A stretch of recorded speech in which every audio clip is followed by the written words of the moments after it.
नमस्कार मित्रांनो, सगळ्यांचे स्वागत माझ्या कॉमन मॅन या यूट्यूब चॅनलवर. मित्रांनो, राजकारणामध्ये एखाद्या राजकीय नेत्याची मानसिक क्षमता ही फार महत्त्वाची असते. हो, कारण एखादा निर्णय घ्यायचा असला, राजकीय निर्णय असेल, आपल्या पक्षाबाबतचा निर्णय असेल, आपल्या पक्षाच्या समर्थकांबाबतचा निर्णय असेल, किंवा काही वाटाघाटी असतील, राजकीय वाटाघाटी असतील, दुसऱ्या पक्षाशी युती करणं असेल, किंवा जर युती असेल तर जागा वाटप असेल, या सगळ्या गोष्टीमध्ये मानसिक ताकद फार महत्त्वाची. होय, मानसिक ताकद असेल तर तुम्ही तुमच्या पदरात तुम्हाला हवं ते योग्य पद्धतीने पाडून घेऊ शकता. पण मानसिक ताकदीसोबत तुमची तेवढी राजकीय ताकद देखील पाहिजे. म्हणजे तुमच्याकडे तितके समर्थक पाहिजेत, तुम्हाला पाठिंबा देणारे, तुमच्यासाठी जीवाला जीव टाकणारे असे तुमचे खंदे कार्यकर्ते देखील पाहिजेत.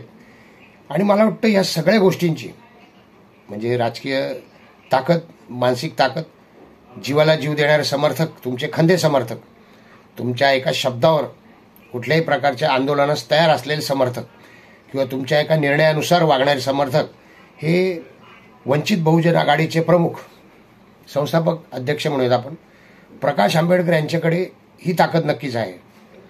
आणि तरी देखील मला आश्चर्य वाटतं. आता हे आश्चर्य या गोष्टीचं वाटतंय की अनेक दिवस झाले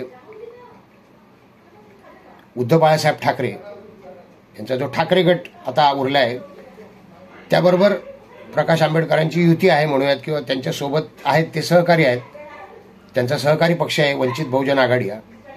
मात्र अजूनही प्रकाश आंबेडकर यांची मागणी काही पूर्ण होत नाहीये.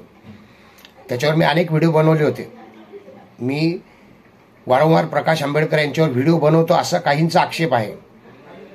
काही लोकांनी मला हेही म्हटलं की तुम्ही त्यांना फार महत्त्व देता आहात काय, किंवा समर्थकांनी म्हटलंय की तुमचं व्हिडिओ चॅनल त्यांच्यामुळेच चालतं आहे. पण तरी देखील मला खरोखर आश्चर्य वाटतंय की अशा प्रकाश आंबेडकरांशी की ज्यांनी मागच्या निवडणुकीमध्ये 2019च्या निवडणुकीमध्ये राष्ट्रवादी काँग्रेस आणि काँग्रेस यांचे अनेक उमेदवार पाडलेले आहेत, ठरवून नाही पाडलेत. प्रकाश आंबेडकरांची आणि MIMची जी युती होती, त्या युतीला किती मतं मिळालेली आहेत ही आकडेवारी जर बघितली तर किमान 12 उमेदवार असे आहेत की जे वंचित बहुजन आघाडीच्या उमेदवारामुळे पडले आहेत. आणि त्यामुळे तिथे भारतीय जनता पार्टी आणि त्यावेळी शिवसेना जी होती त्या युतीचे उमेदवार निवडून आलेले आहेत. म्हणजे तुम्हाला ताकद माहिती आहे, प्रकाश आंबेडकर यांच्या पक्षाची ताकद, त्यांच्या समर्थकांची ताकद, त्यांच्या पाठीमागे किती मतदार आहेत ही ताकद माहिती आहे. तरी देखील तुम्ही प्रकाश आंबेडकर यांच्याशी माइंड गेम खेळताय. हो, माइंड गेम.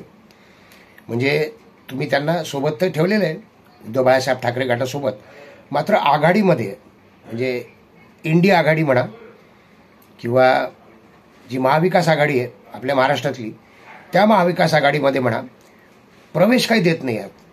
म्हणजे तुम्ही तारीख पे तारीख सुरू आहे, बैठक झाली की ठरेल, बैठकीत निर्णय घेऊ.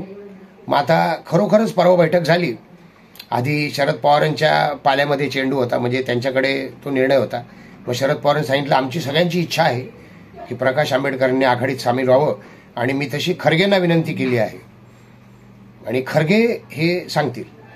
परवाच्या बैठकीमध्ये तसंही झालं नाही. नाना पटोले यांनी सांगितलं, आणि असं म्हणतात की प्रकाश आंबेडकर प्रत्यक्ष त्या बैठकीत सामील झाले नाहीच आहेत. आणि संजय राऊत यांनी बाहेरून सांगितलंय शहाजोगपणे की जवळजवळ सगळं ठरलं आहे आणि आम्ही त्यांना एक जागा देणार आहोत. एक जागा. प्रकाश आंबेडकर यांनी जो फॉर्म्युला सांगितला आहे लोकसभेसाठी, विधानसभेचा वेळा फॉर्म्युला असेल, लोकसभेसाठी त्यांनी 12-12-12 असा फॉर्म्युला सांगितला आहे. आणि ते आता काही नवीन नाही आहे. तर त्या 12 जागाच्या ऐवजी एक जागा आणि अजून एक जागा म्हणजे 2 जागा फक्त. तुम्हाला ही ताकद माहिती असून या वाटाघाटीमध्ये तुम्ही माइंड गेम खेळताय काय?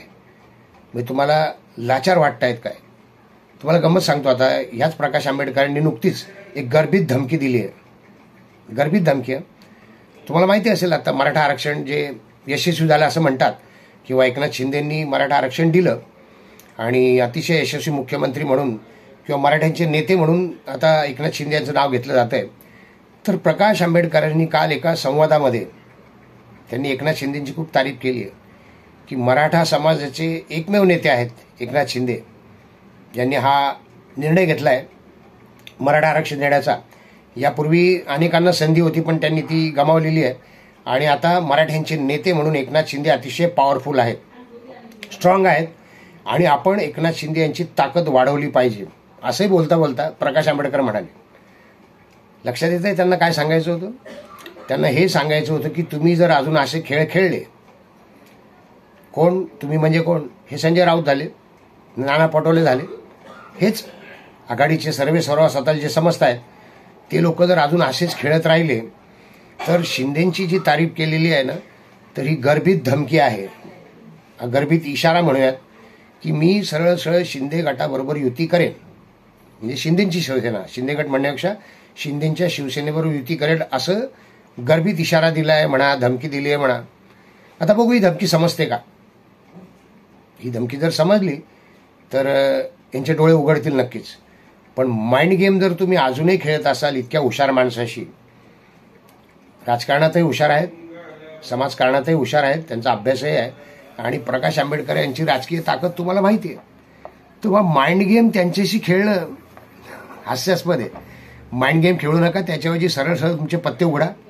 तुम्हाला खरोखर युतीत घ्यायचं आहे की नाही, युतीत म्हणजे आघाडीत तुमच्याबरोबर त्यांना घ्यायचं आहे की नाही, किंवा तुम्हाला असं वाटत असेल की ते गयावया करतील, ते मिळेल ते पदरात पाडून घेतील, अगदी एकच जागा म्हणजे केवळ प्रकाश आंबेडकर यांची एक सीट, तेवढी एकच जागेवर ते समाधानी होतील, किंवा अजून एखादा तुकडा टाकल्यासारखी दुसरी जागा देऊ. हा माइंड गेम आहे. तुम्ही माइंड गेममध्ये त्यांना हरवू शकत नाही. ते खमके आहेत, ठामपणे तुम्हाला उत्तर देतील आणि योग्य प्रसंगी योग्य वेळी त्यांचा निर्णय देखील असा असेल की मग सगळे गेम तुमच्यावर उलटतील. मी हे का व्हिडिओ बनवतोय, हे ह्याच्याकरता बनवतोय की जर प्रकाश आंबेडकर आघाडीसोबत असतील तर निवडणूक जरा रंगतदार होईल. हो, रंगतदार होईल. आणि ते नसतील तर एक हाती भारतीय जनता पार्टी आणि युती निवडणूक लोकसभेची म्हणा विधानसभेची म्हणा एक हाती जिंकणार आहे. तेव्हा आता तुमच्याजवळ असलेली राजकीय ताकद ओळखा. प्रकाश आंबेडकरांची राजकीय ताकद कमी लेखू नका. त्यांना सरळ सरळपणे सन्मानाने आघाडीत जागा द्या.